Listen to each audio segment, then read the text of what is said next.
the Taliban. They can't be wiped out. But to actually make this into a national movement or to move into Kabul, no.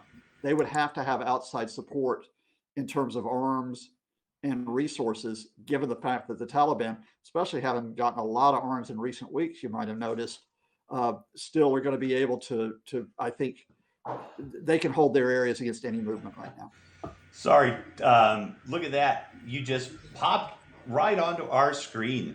Fantastic. Hang on. Let me move myself over here and say hi to Marianne. Wow. Hello.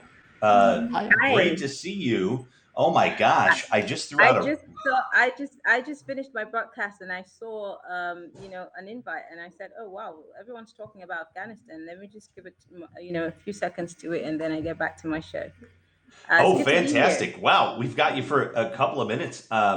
Marianne Okan is wow, she's like a huge voice in Africa, Scott, and just a fantastic reporter and a good friend.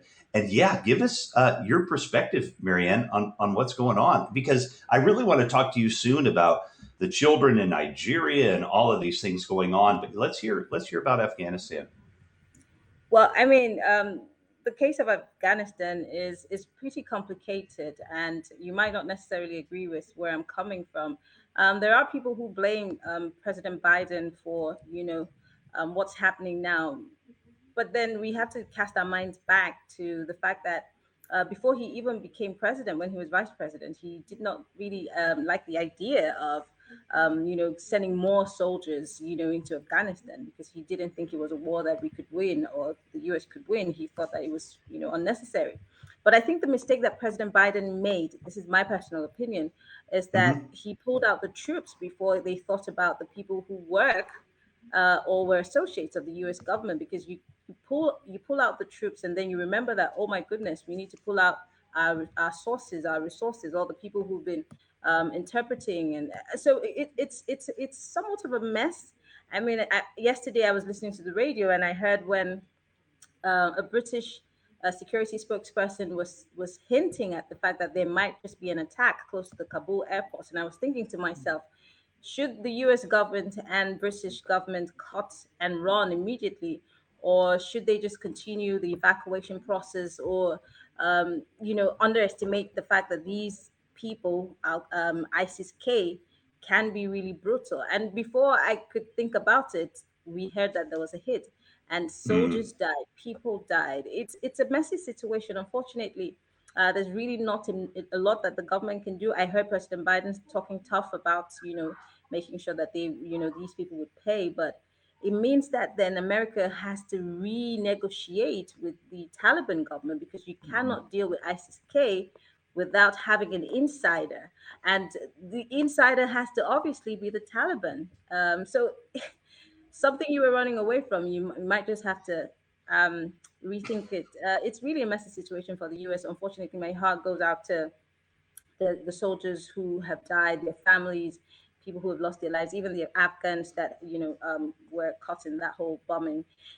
It's really tough, but there's just a lot of politics to it. There's a lot of security information that's gone under that we really don't know, but it's tough. It's tough to be an American president today, right now. It is tough to be an American president right now. Scott, you're much more of an expert than I am, and Marianne is definitely on top of it. What are you feeling there? Marianne, first of all, it's great to meet you this way across HAPS. So thanks to Rev for bringing us together. I think what Marianne said there is absolutely spot on a couple of important points. I think, first of all, Rev, you know it, that the withdrawal, I think there are reasons why the withdrawal was going to have to take place. Um, but the question is how you withdraw. Do you withdraw in a manner which tries to protect as many Afghans as possible, as long as possible, as well as getting NGO workers out, journalists out? We didn't see that. We saw an announcement from Joe Biden, which was driven by the fact that in April, what was the date for getting out? September 11th. Now, that's a domestic political signal for getting out by then. And because of that timetable, which he now says, oh, well, I had to do it because it was agreed between the Trump guys and the Taliban, because he never thought, look, do this sensibly. When they left that military base, Camp Bagram, overnight, they give up leverage versus the Taliban, but they also give up capability within the country, including for an evacuation. They could have evacuated people through Bagram if they still had the base. But the point, Marianne, I really want to pick you up on this because I'm still working through it. You're absolutely right that if they want to deal with ISIS-K in an effective way, they can't do it through the Northern Alliance because the Northern Alliance doesn't exist as it did in 2001 as the effective force. They can't do it through that movement in the Panjshir Valley because they're not large enough. So they have to do it through the Taliban. But that immediately puts you in a position where you have to engage with the Taliban. And I don't think they've thought it through, Marianne, because I think what I heard from Joe Biden last night wasn't we're going to engage with the Taliban. This is how to work with it. I was getting the impression, which is he didn't say drones, but it was like, we can just use drones and we can just bomb the hell out of them. And we're going to have targeted assassinations and wipe them out. But you can't even carry out targeted assassinations without assets on the ground. It's not that easy to just drone folks. So I'm at a loss as to where the Americans go next when you talk about the political tension of talking to the Taliban versus the military realities.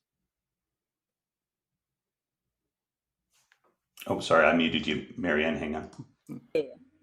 Yeah, so it's a really tough place where President Joe Biden finds himself. America and its allies. I mean, already Russia and China have made moves to, I hear, recognize the Taliban government. So it means that America has to also join in recognizing the Taliban government to be able to work with them. It's tough. I mean, there are certain other things that I'm thinking about that I would like to say, but I'm not sure I want to say them. So I'll just keep that to myself. Feel free, though, Marianne. You can say anything here. I want to try to link what's happening in Afghanistan to what's happening in Nigeria. It might not be the same thing, but if you follow stories, you can tell that Nigeria is also in the midst of a terror war. We're fighting with different kinds of terrorists rather. We have Boko Haram, which has been there for more than a decade. And its major deal is that they do not accept Western education. And so whatever has Western education written on it, they fight against it. And they've kidnapped school children over and over again, girls and boys. They've bombed many places. But now what Nigeria is dealing with is banditry. And this is as a result of the Gaddafi guns in the Sahel region, which has been coming down to West Africa. And so countries around the Sahel in West Africa have to deal with these bandits. That's what they call them. But they're terrorists. Unfortunately, the nomenclature here in Nigeria is bandits and unknown gunmen. And they have come into the country and they have partnered with or rather disguise themselves as herders. Now in Nigeria, the average nomad or herder carries a stick and just goes around with its cattle. But right now, these herders are carrying AK-47s. They're killing people. They're kidnapping them. They're burying them in shallow graves. Girls cannot go to school. Boys cannot go to schools. They go to schools and take at least 300 plus students and disappear into the forest and then ask for governments to pay ransoms. And if those ransoms are not paid, they're killed. So the government has been dealing with a lot. The army in Nigeria has been really overstretched. As we speak right now, there's not a day that goes by that there is not one killing or one kidnap. As we speak, the Nigerian Defense Academy was raided by these bandits, and it's in Kaduna State, which is somewhere in the northwest of the country.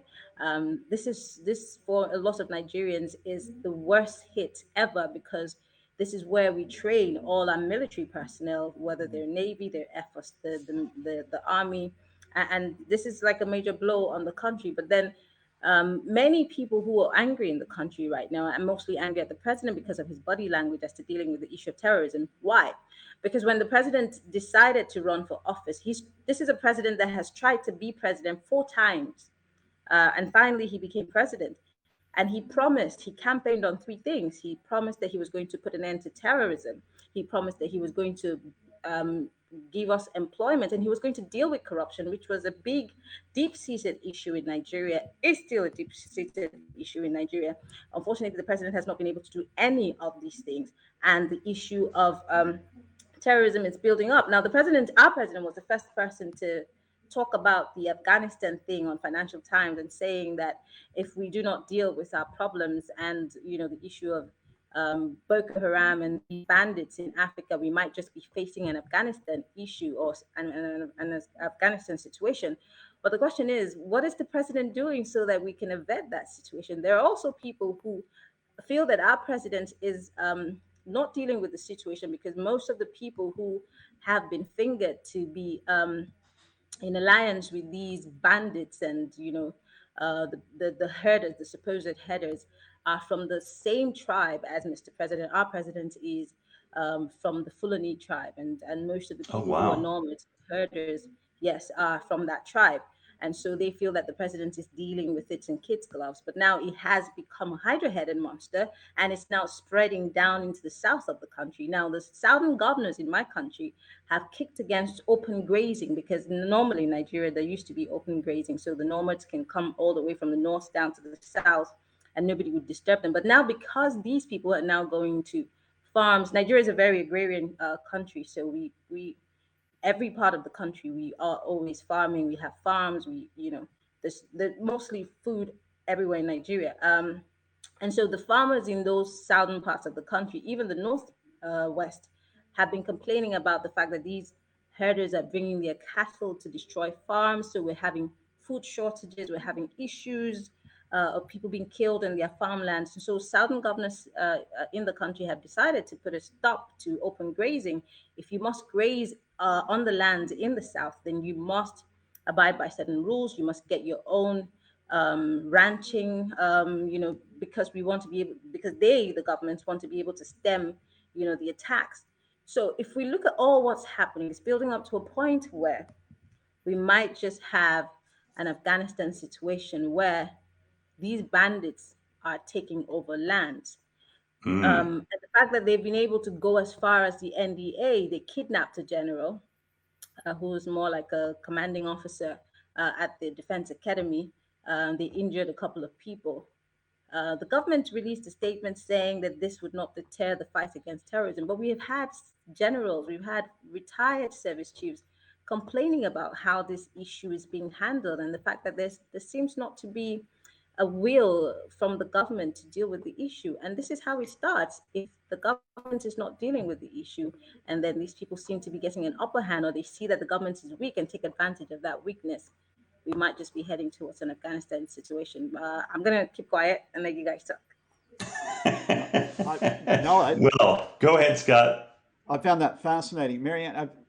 My experience has been from other countries, say watching Iraq, watching Syria, watching Afghanistan, that when you get these disaffected groups, if you want to call it that, who feel they're discriminated against, they feel that they don't have an economic chance, when they resort to, for example, what you've called banditry, very eloquent because local. But when it turns into a movement, such as an Islamic State, such as a Taliban, it's when you get like an ideological umbrella for this. What chance is there that first of all, is that accurate that in Nigeria that this movement to be a challenge that you're explaining would need an ideological umbrella to hold all these bandits together? And if so, what type of ideology would it be that you would think would turn it into a national challenge? So it's easy to lump Boko Haram and deal with their issue because they're outrightly against Western education. We know Yeah. that, and so we can deal with that, even though it's still a war that it's a non-conventional war that we're still having to deal with. But then for the bandits, we have no idea what these people want. They Mm. just seem to be killing, and they seem to be excited by just kidnapping and torturing, and so it's very difficult to actually um, say, okay, this is how we deal with them. So it's tough. It's really tough. And um because of the way that they're killing and the fact that they're just going into farmlands and destroying stuff, um it has caused certain non-state actors in different regions of the country to come up. So people who would on a normal day not be able to speak, to the government or even get the attention of the people are now cropping up from different regions. So you have a Nnamdi Kanu who is from the southeast, who's asking for a secession because they feel that they're no longer safe within the enclave called Nigeria. And on the south, from the southwest, you have a Sunday Igboho who is for the Yoruba nation, and mostly the southwest is made up of Yorubas. Now, there are three major tribes in Nigeria. You have the Igbos, the Hausas, and the Yorubas. And the Igbos are in the southeast. The southwest is mostly Yorubas, and the north, obviously, you have Hausas, Fulanese, and the Kanuris. So these non-state actors are beginning to agitate for secession, and they're calling on their people to support them because they feel that the government at the center is weak. And I always say that non-state actors come up when government is unable to do its job, because if government had dealt with these issues early enough and addressed it, and not because if the government is quiet, what we see as those who report on these issues every day is that the government is quick to react when people uh, react to these herders or point fingers that to the herders. That's when you hear the government speak. So it looks more like the government is in support of the herders, or the government is saying, well, don't call them herders, don't call them Fulanis.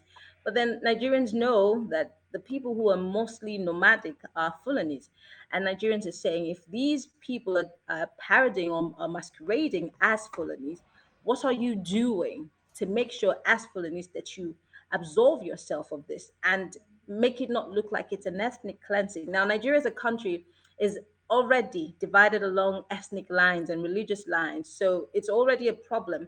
And when you have to put this on top of it, obviously it's the boiling kettle, and if you do not take it off the fire in time, it's going to boil over. So there's so many the mixed reactions. I run a political show in Nigeria. It's A Monday very to good Friday one. on cable TV, and these are the issues that we talk about. Yesterday, I had a retired military chief on my show, and he kept saying that he feels that the government is not listening, that the government wants to do whatever it likes because they have been talking, but nobody seems to be listening or doing anything to deal with the issue. And again, he feels like there is an agenda to Islamize Nigeria, which I find very disturbing because Nigeria is a secular country, and we have Hmm. Muslims, we have Christians, we have traditionalists, and even though people bring up these issues because they play into the sentiment of people, but then Nigerians are beginning to believe a little bit of it because of the president's body language. And for me, I keep wondering. Yesterday, a governor of a state where people are killed daily was on the show challenging Mr. President to deal with the issues. And guess what? Those people who presented, the anchors of the show, were invited by the National Broadcasting Commission, because they said they allowed a person to come on air to criticize the president. But we are in a democracy, and the president has to be, criticized. If people feel that the president is not living up to his mandate, they have every right Uh-huh. to. And as an anchor of a show, I cannot preempt what you're going to say, Scott. I cannot preempt what you're going to say, Rev. So, I mean, really, I can only, if you say something that is not factual, I can say, well, if you do not have the facts, then I'm going to arrest that particular issue. But you don't go about arresting, journalists because you think that a person came on the show to criticize Mr. President. So Nigeria has a lot on its plate. We have seen the government try over and over again to gag the press because they feel like certain information should not be allowed to go on air, or that the people are victimizing the president or making the president look bad. It's a potpourri of issues, and I mean, really, if I start talking about it, we're not going to leave, and I'm not going to go back to work. So, but these are the things. The reasons why we have bandits in the first place is there's poor education in those areas. There's almost zero education in those areas. Infrastructure is terrible. They don't have health care. There are no job opportunities. And can we blame the federal government? No. We do have governments who have come, previous governments who have been there, who should do their job. So it's a leadership problem. And yes, we know that Nigeria is supposed to be running a national or federal government, but then what we run is somewhat of a unitary government where power rests at the center. So a governor on paper can be the chief security officer, but then in the whoever is the chief of police in the state, or the chief of the army in the state, has to report to his boss at the federal capital territory to be able to get anything done in the first place. So the hands of the governors are indeed tied. So again, the power and the bulk stops at Mr. President's table. So if the president does not do anything, nothing happens in those states. So in dealing with insecurity, we need the government, the federal government's nod. In dealing with infrastructure development, yes, the governors have a role to play, which they have not played, and they need to deal with that. If you can have good education, if you can deal with the poverty that the people in the states are dealing with, if you can employ the young people in those areas, and because you know what they say, the devil's workshop is an idle mind. So if you give these people what to do, there will not be as many recruits for these people who are coming from the Sahel to cause confusion in the countries in this, in West Africa. So it's because these people have seen the weaknesses and the loopholes in our systems. They have taken advantage of it. So if government wants to fight this war, it's not just with guns and bullets. They need to fix the system. I'm going to shut up now. Wow, that has been an amazing primer on what is going on in Nigeria, and I really appreciate that because I try to catch the snippets of your program as often as I can, and having that breakdown of politically what's happening and what's happening with your president. Just a quick thought though. What I didn't hear you mention is any kind of legislature in the Nigerian government. It, how is that structured? Are there, like a Senate and a House kind of thing, or a ministers or anything? Yes, we do. We have two houses. We have the upper and the lower. We have the House of Representatives and we have the Senate. And in the states, we have the houses of assemblies where it's just like Congress, but they're state level. Hmm. And these are the people who make the laws that regulate the country.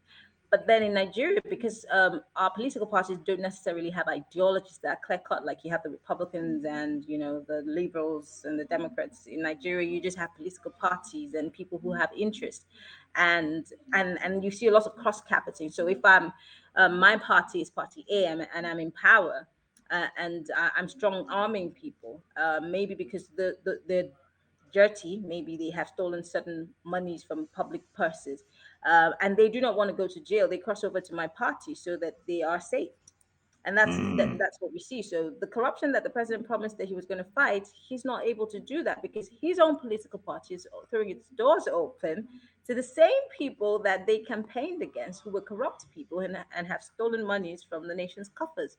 And so the people who feel the national, who have the highest number of people on the floor of our National Assembly, both the Senate and the House of Representatives, are mostly from the president's party. So whatever they do is obviously going to be in favor of Mr. President and not necessarily about the people. And Nigerians have also queried how much these people earn and the kinds of ridiculous allowances that they take home every day. There's something called a newspaper allowance and a hardship allowance, and we're wondering why you should be paid taxpayers' monies for all of that. And they take home vehicles that are very luxurious and very expensive. Yet, the laws that are passed most times on the floor of the National Assembly is not necessarily in the best interest of the average Nigerian. So we seem to be getting the short end of the stick, and so it makes it's very Nigeria's politics and the political arena is very complicated. But again, we cannot just really blame our leaders because our leaders are a reflection of the people. We seem to also be aiding and abetting this kind of leadership, and that's why it's been going on for so long. But then for the government that is in power today, they came on to us as one that was coming to clean the mess up, one that was a saintly government. But unfortunately, they've not been able to even scratch the surface. Well, that, and I'm gonna let you jump in, Scott. I know you need to get going. I'm sure you've got to get going too, Marianne. You've got I a got to go in show two that you minutes. do. 2 minutes, okay. Let me let you wrap real quick because I know he's got maybe 4 minutes. And the thing I want to say though, putting yourself in with the average Nigerian, my goodness, I want to meet more Nigerians because you I think average you're better off. Nigerians are smart You as should just be an hell. American. You're better off. But go ahead, Marianne, and Scott, have a quick thought. Then we'll let Marianne wrap up, and then we'll wrap up with you. Just, actually, let me just feed this to Marianne for her exit. If you could there's so many places that you identify where there's issues in Nigeria. If there was one starting point to begin with to carry out the necessary reforms or accountability, where would you start now? Can you start within the system, or do you have to change the system at this point? So the first problem that I think that the Nigerian people and the country has is the constitution. The constitution that we have was passed over by a military system, which so there are lots of things that do not align with a democracy, and we need to rewrite that document. First things first, and secondly, I think that we start at the basics.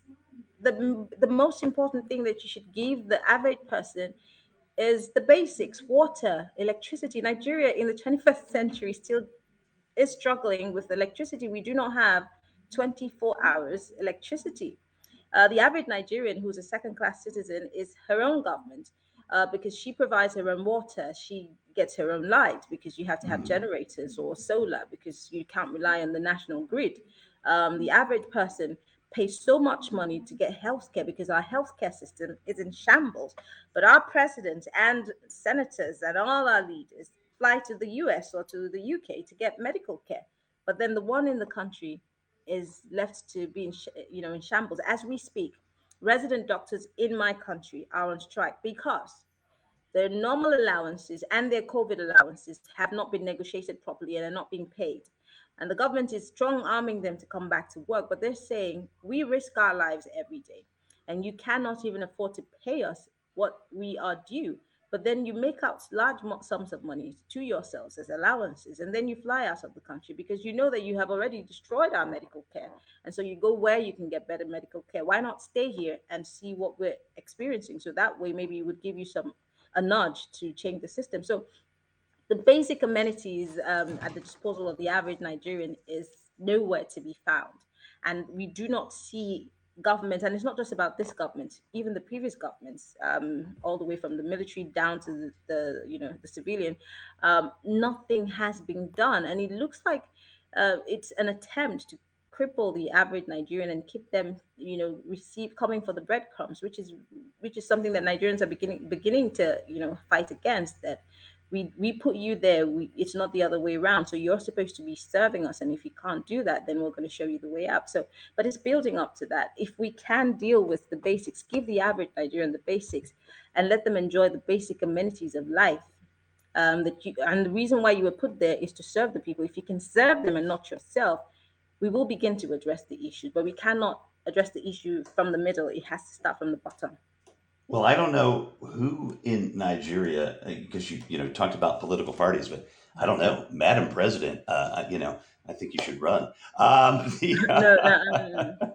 I like being a journalist. I think I like that. I like being a journalist. It's fun. I But I have I to thought go, you'd guys. say This no. has been really fun. I have to go. Yeah, you go. Great to see you. We'll do this again, I hope. Thank you, Nice to meet you, Marianne. Scott. Fantastic, Marianne. Thank you. That was Marianne Okan, everybody. The wow, that was